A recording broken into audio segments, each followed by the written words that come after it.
Right గా GHMC council meeting సమావేశం రసాభాసగా మారింది.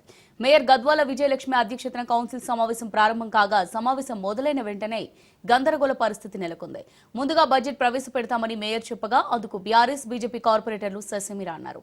ముందు ప్రజా సమస్యలపై మాట్లాడాలని రెండు పార్టీల సభ్యులు పట్టుపట్టారు. ప్లకార్డులు పట్టుకుని మేయర్ పోడియం వద్దకు వచ్చిన బీఆర్ఎస్ కార్పొరేటర్లను కాంగ్రెస్ కార్పొరేటర్లు అడ్డుకున్నారు.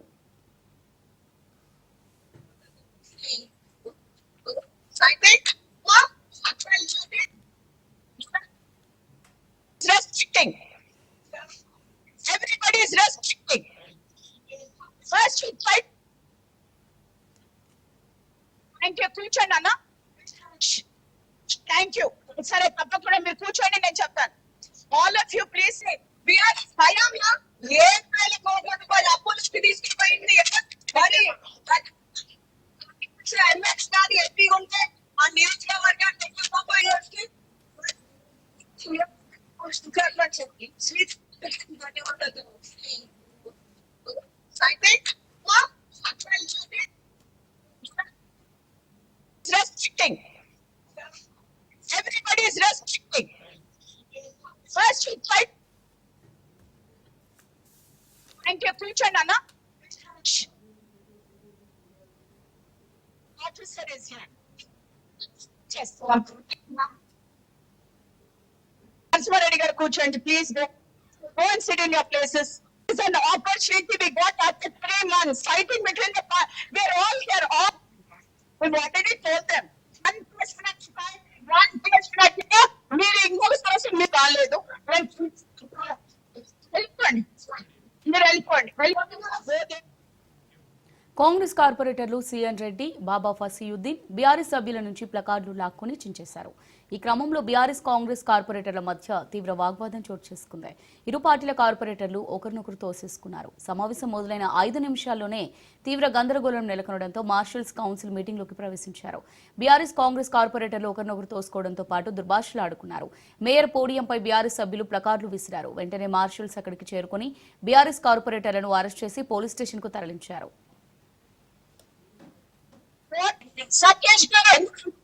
Officer is here. Yes. Reddy garu కూర్చోండి please go and sit in your places. It's an opportunity we got after 3 months fighting between the we're all here all we've already told them one person at one person at మీరు ఇంకొక person మీరు రాలేదు వెళ్ళిపోండి మీరు వెళ్ళిపోండి go there తీసుకుని రండి complex గారు చెప్పారు కదా. మరోవైపు బీఆర్ఎస్ కాంగ్రెస్ పార్టీలపై బీఆర్ఎస్ కార్పొరేటర్లు విరుచుకుపడుతున్నారు. కాంగ్రెస్ బీఆర్ఎస్ రెండు పార్టీలు ఒకటే అని అందుకే సమావేశం ముందుకు జరగకుండా ఎక్కడికక్కడ అడ్డుకుంటున్నారని బీజేపీ నేతలు ఆరోపిస్తున్నారు.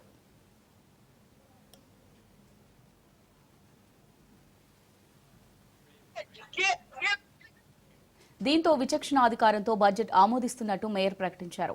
సభ్యులు సహకరించకపోవడంతో విచక్షణాధికారంతో బడ్జెట్ను మేయర్ ఆమోదించారు.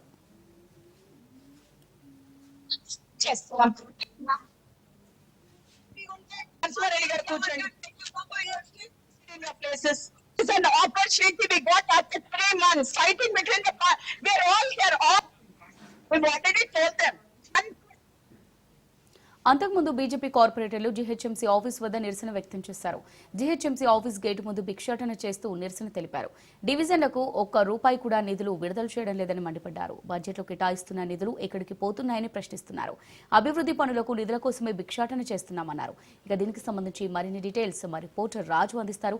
రాజు, మరి బీఆర్ఎస్ నేతలు అలాగే మేయర్ పోడియం దగ్గరికి చుట్టుముట్టడంతో పోడియం 5 నిమిషాలు వాయిదా పడినట్టుగా తెలుస్తుంది. ఈ సమావేశం అలాగే తిరిగి ప్రారంభమైందా? మరి దీనికి సంబంధించిన డీటెయిల్స్ ఏంటి? ముఖ్యంగా బీఆర్ఎస్ సభ్యుల్ని ఇక్కడ సభ నుంచి అయితే సస్పెండ్ చేయడం జరిగింది. ఎందుకంటే జీహెచ్ఎంసీ కౌన్సిల్ సమావేశంలో రసాభాసగా సాగింది. మనం చూడొచ్చు ఒకసారి విజువల్స్ లో ఇక్కడ బీఆర్ఎస్ కార్పొరేటర్ ను ఎక్సెప్టివ్ మెంబర్స్ అయితే బయట సస్పెండ్ చేయడం జరిగింది. మార్చర్స్ బయటకు తీసుకురావడం జరిగింది.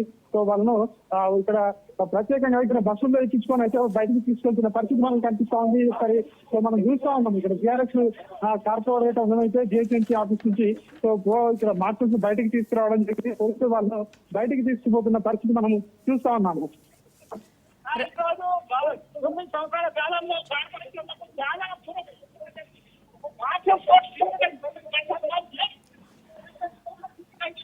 సో ఇది మొత్తానికి అయితే జిహెచ్ఎంసీ కార్పొరేటర్లు ప్రధానంగా బీఆర్ఎస్ కార్పొరేటర్లు ఇక్కడ జిహెచ్ఎంసీ కౌన్సిల్ సమావేశంలో ప్రశ్నోత్తరాలకు అదేవిధంగా ప్రశ్నలకు ముఖ్యంగా పట్టుబట్టడంతో మొదటగా మేయర్ అనుమతించలేదు వారిని. తర్వాత బడ్జెట్ పై ఏదైతే చర్చ ఉంటుందో బడ్జెట్ పై చర్చ తర్వాత వారిని ఆ యొక్క ఖచ్చితంగా ఈ యొక్క క్వశ్చన్ అండ్ ఆన్సర్స్ కి అనుమతిస్తామని మేయర్ చెప్పినా కూడా బీఆర్ఎస్ నేతలు అయితే ప్లకార్డులు పట్టుకుని ఈ సభలో అయితే కొద్దిసేపు గందరగోళం తలెత్తిన పరిస్థితి కనిపించింది. ఎందుకంటే ప్లకార్డులు చించి అక్కడ మేయర్ చైర్ పై విసిరివేయడం, పోడియం దగ్గరికి చేరుకోవడం, దీంతో ఇటు కాంగ్రెస్ కార్పొరేటర్లు కూడా ప్రతి అక్కడికి చేరుకోవడం జరిగింది. ఇద్దరి అంటే ఈ రెండు గ్రూపుల మధ్య కూడా కొద్దిసేపు వాగ్వాదం చోటు చేసుకుంది, తోపులాట చోటు చేసుకుంది. అనంతరం 2 సార్లు వాయిదా పడ్డ తర్వాత కూడా మొత్తానికి సభ్యులు కూడా ఆ సభ కూడా సభ కూడా కొంత గందరగోళమైన పరిస్థితి నెలకొనడంతో అయితే స్పీకర్ మేయర్ ఉన్నటువంటి విశేషణాధికారాలతో ఒక బడ్జెట్ ను అప్రూవ్ చేస్తున్నట్టు కూడా మేయర్ ప్రకటించడం జరిగింది. అనంతరం సభ వాయిదా పడింది. సభ వాయిదా పడ్డ తర్వాత కూడా మళ్ళీ ప్రారంభమైన కూడా సభ్యులు ఎవరైతే ఇక్కడ కార్పొరేటర్ ఉన్నారో వాళ్ళు అదే విధంగా వాళ్ళకి తోడు ఇటు బీఆర్ఎస్ ఎక్స్ అఫీషియల్ సభ్యులు కూడా ఎంతసేపటికి ఒక ఆందోళన నిర్వహించకపోవడంతో జిహెచ్ఎంసీ యాక్ట్ 89(1) ప్రకారము బీఆర్ఎస్ కార్పొరేటర్లందరినీ కూడా సభ నుండి సస్పెండ్ చేస్తూ మేయర్ అయితే ఒక నిర్ణయాన్ని అయితే తీసుకుంది.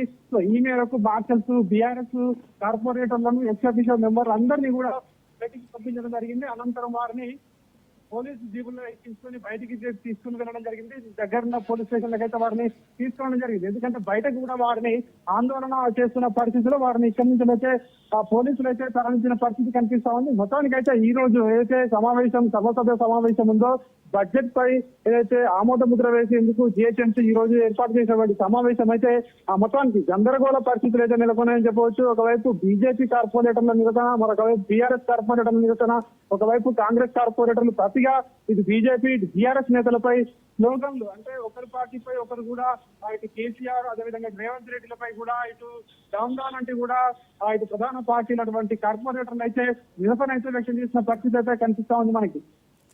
Right, thank you Raju. Thank you. సరే తప్పకుండా మీరు కూర్చోండి, నేను చెప్తాను. ప్లేసెస్ లో కూర్చోండి. నేను ఐ విల్